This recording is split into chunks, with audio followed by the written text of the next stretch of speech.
Selon l'article 1106, alinéa 1er du Code civil, le contrat est synallagmatique lorsque les contractants s'obligent réciproquement les uns envers les autres. Un contrat synallagmatique, c'est donc un contrat qui crée des obligations réciproques entre les deux parties. La partie A est tenue d'une obligation envers la partie B, et la partie B est tenue d'une obligation envers la partie A. Ainsi, chacune des deux parties est à la fois débitrice et créancière de l'autre partie. Ainsi, par exemple, le contrat de vente est un contrat synallagmatique.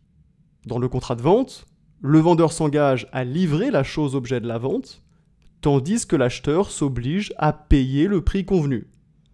Il y a donc des obligations réciproques entre les deux parties. Le vendeur est créancier du prix et débiteur de la livraison de la chose, tandis que l'acheteur est créancier de la chose et débiteur du prix.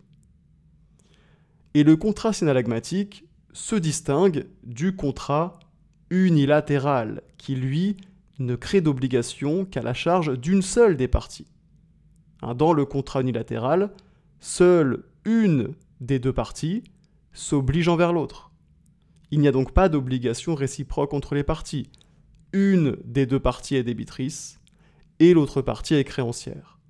À savoir que j'ai déjà fait une vidéo sur le contrat unilatéral, je vous la mettrai à l'écran. Donc si vous voulez en savoir plus sur le contrat unilatéral, vous pouvez cliquer sur la vidéo qui s'affiche à l'écran.